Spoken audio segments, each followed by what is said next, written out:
Kalian yang di sini pernah nggak sih pas lagi sedih disuruh jangan sedih? Terus pas lagi nangis disuruh berhenti. Udah jangan nangis, kayak bayi aja. Atau nggak kayak yang cowok-cowok disuruhnya, alah anak cowok kok nangis gitu. Atau kalau lagi tersinggung, lagi marah, dibilangnya aduh kebaperan banget deh loh gitu ya. Dan itu akhirnya membuat kita jadi meragukan gitu loh. Perasaan kita ini normal nggak sih? Apa berlebihan ya? Apa cuman gue doang yang ngerasain kayak gini? Ya seperti yang kita lihat lah di sosial media, orang-orang memposting gitu kan, momen-momen bahagianya mereka. Pergi ke sana, pergi ke sini, jalan-jalan, makan ini, makan itu, beli ini, beli itu gitu kan. Itu tidak salah, tapi kemudian itu yang dijadikan standar bahwa seseorang bisa diterima, disukai, atau bahkan dipercaya memiliki energi positif. Lain halnya coba bayangkan dengan orang-orang yang suka menulis status-status sedih gitu, status-status yang galau, aduh kamu di mana, separuh jiwaku pergi. Nah ini udah pasti nih, saya jamin besokannya jadi bahan omongan di grup. Ih kenapa lagi tuh orang, aduh paling putus cinta lagi gitu kan, galau mulu, capek gue liatnya gitu kan. Nah akhirnya kita tuh jadi bingung, perasaan-perasaan yang gak nyaman ini harus dibawa kemana, harus diapain gitu kan. Karena dianggapnya tuh model-model perasaan yang seperti kesedihan, ketakutan, kecemasan itu adalah hal buruk dan sudah seharusnya dibuang jauh-jauh. Kesedihan, tangisan adalah tanda kelemahan katanya. Dan jangan sampai orang lihat kita lemah karena nanti kita jadinya diremehkan. Ajaran itu melekat banget di hati saya dan pernah menjadi pedoman dalam hidup saya dulu. Karena ada banyak momen-momen di mana saya berusaha untuk mengekspresikan masa-masa sulit, mengekspresikan gejolak emosi. Nah, terus saya terima respon yang mirip-mirip kayak gitu loh. Aduh, kayak gitu aja lemah.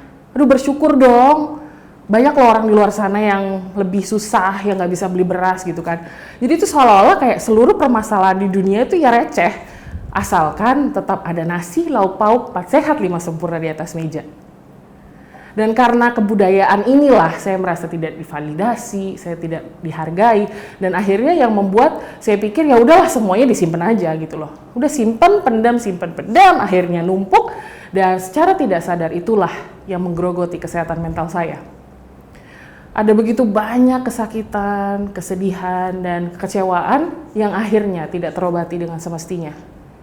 Sehingga saya menjadi individu yang menjalani hari-hari penuh dengan kecemasan, penuh dengan ketakutan dan rasa sedih yang ada di dalam yang tidak bisa saya jelaskan. Hingga akhirnya pada tahun 2019, saya tidak lagi mampu untuk berfungsi sebagai orang normal. Saat itu saya dipenuhi oleh begitu besarnya kesedihan dan saya menghabiskan banyak waktu untuk menangis, bersedih di kamar. Dan pikiran-pikiran saya didominasi oleh berbagai macam pikiran bunuh diri, melukai diri. Dan itu seharusnya bisa menjadi penanda bahwa saya harusnya sudah membutuhkan pertolongan. Tapi saya tetap dalam persembunyian. Karena saya pikir, ntar kalau dicerita diceramahin, ntar kalau cerita dihakimi. Jadi buat apa cerita? Sampai ada satu hari, saat itu saya sedang menjalani pendidikan S2 di luar dan saya tinggal di dormitori. Di malam hari saya di kamar sendirian dan saya mengalami untuk kesekian kalinya sebuah serangan panik yang hebat, yang luar biasa menyakitkan dan membuat seluruh tubuh saya bergetar hebat, tidak terkendali. Saya merasakan kesulitan dan kesakitan saat bernafas dan di pikiran saya kayak, udah nih, gue mati nih malam ini. Ya kalau mati ya udahlah mati. Dan satu suara di kepala saya memberikan sebuah instruksi, ambil guntingnya supaya sakit ini selesai. Dan saya lakukan itu, saya ambil gunting sebagai sebuah usaha untuk mengakhiri rasa sakit pada malam hari itu.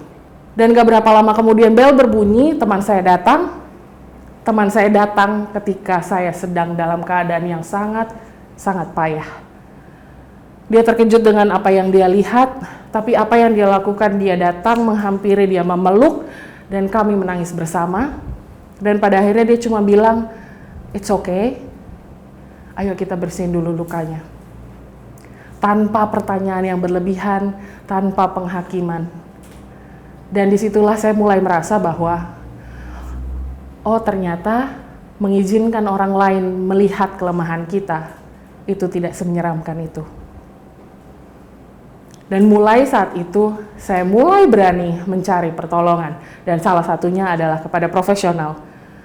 Terapi saya melakukan hal yang luar biasa dan memberikan bantuan yang benar-benar saya butuhkan.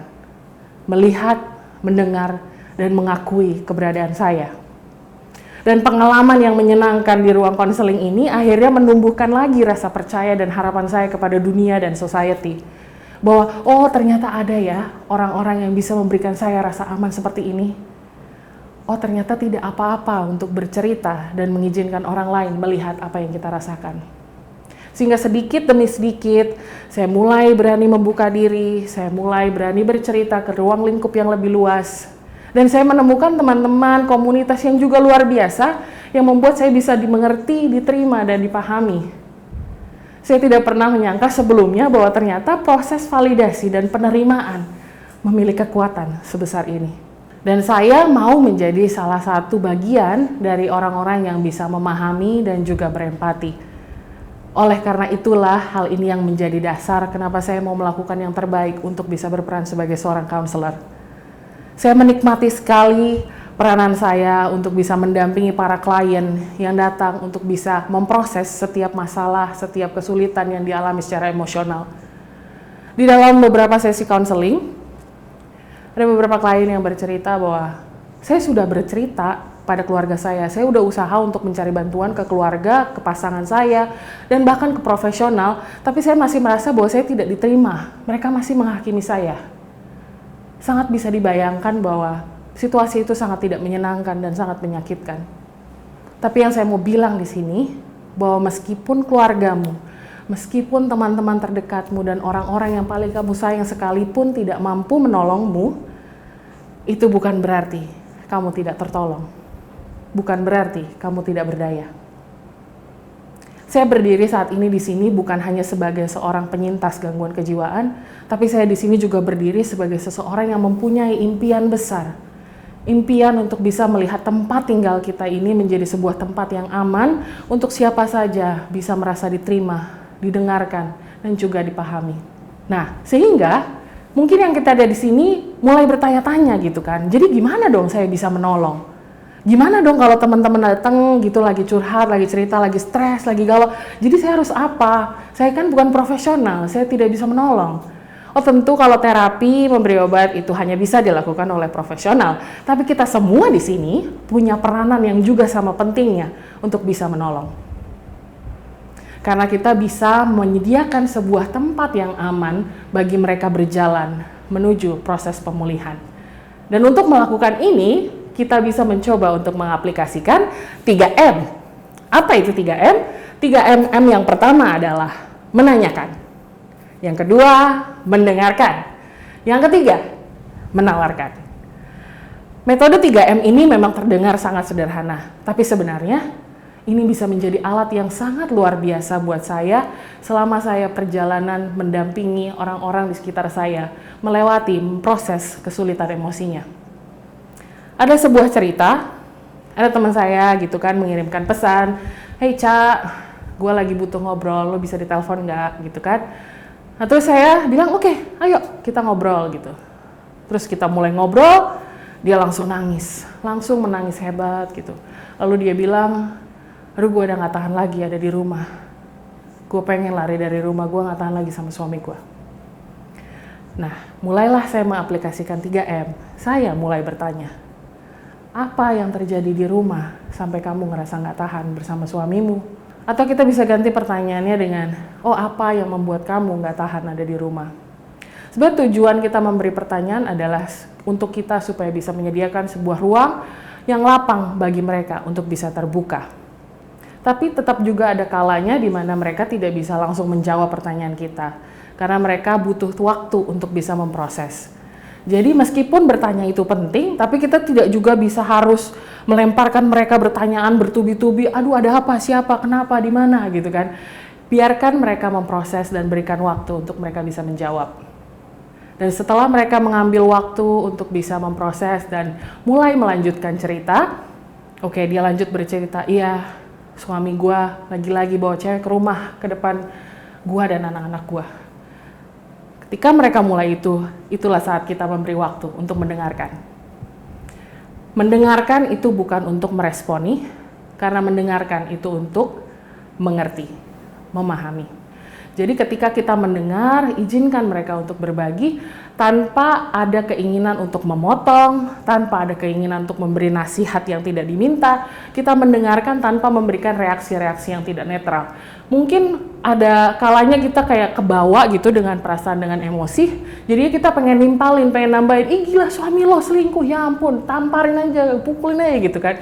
Nah tapi itu harus kita tahan, tapi kita berikan mereka waktu lagi untuk bercerita dan bercerita, membagikan apa yang dirasakan. Terus ketika kita akhirnya menangkap keseluruhan cerita, barulah kita bisa mulai menawarkan. Apa yang harus kita tawarkan? Kita tanya, apa yang bisa gue lakukan buat lo sekarang? Jangan berasumsi bahwa kita mengetahui apa yang mereka butuhkan. Mungkin kita pikir mereka butuh solusi, mereka butuh jalan keluar, padahal sebenarnya belum tentu. Jadi kita harus pastikan untuk bertanya apa yang sedang mereka butuhkan. Oke? Ada satu waktu di sesi konseling saya bersama dengan psikiater saya sempat bercanda dengan beliau. Saya bilang, dokter apa kabar hari ini? Dan dokter saya bilang, masih hidup nih, gitu. Terus saya bilang, langsung saya cepat jawab, oh dokter harus hidup. Dokter harus hidup buat saya dan buat pasien-pasien lain. Lalu dokter saya menjawab, kalaupun saya tidak ada lagi di dunia ini, pasti akan ada penolong-penolong yang lainnya. Dan ya, artinya, kita semua pasti akan menemukan penolong-penolong kita. Dan di saat yang bersamaan, kita semua di sini bisa menjadi seorang penolong. Sehingga pengaplikasian 3M ini bisa merefleksikan dua arah. Yang pertama, artinya kita semua di sini punya kemampuan dan kesempatan untuk bisa jadi penolong. Dan di sisi lainnya, kita semua di sini berhak untuk meminta pertolongan. Karena tidak ada satupun dari kita di sini yang perlu melewati ini semua sendirian. Kebudayaan dan kebiasaan yang telah terjadi berpuluh-puluh tahun lamanya akan sulit diubah dalam satu malam. Tapi bukan berarti ini menjadi mustahil untuk bisa melihat dunia kita, society kita menjadi tempat yang aman bagi siapa saja untuk bisa terbuka dan menjadi apa adanya.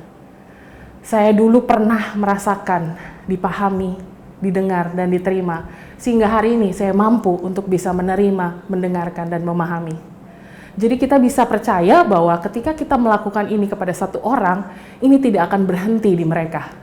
Mereka juga akan melakukannya ke orang lain lagi, dan itu akan terjadi seterusnya, sampai akhirnya pola ini menjadi sebuah kebudayaan baru yang akan menyentuh berbagai macam lapisan. Sehingga akan tiba masanya di mana kita semua di sini bisa berkata, saya aman dan nyaman untuk bisa merasakan sedih, bahagia, dan semua rasa apa adanya. Terima kasih.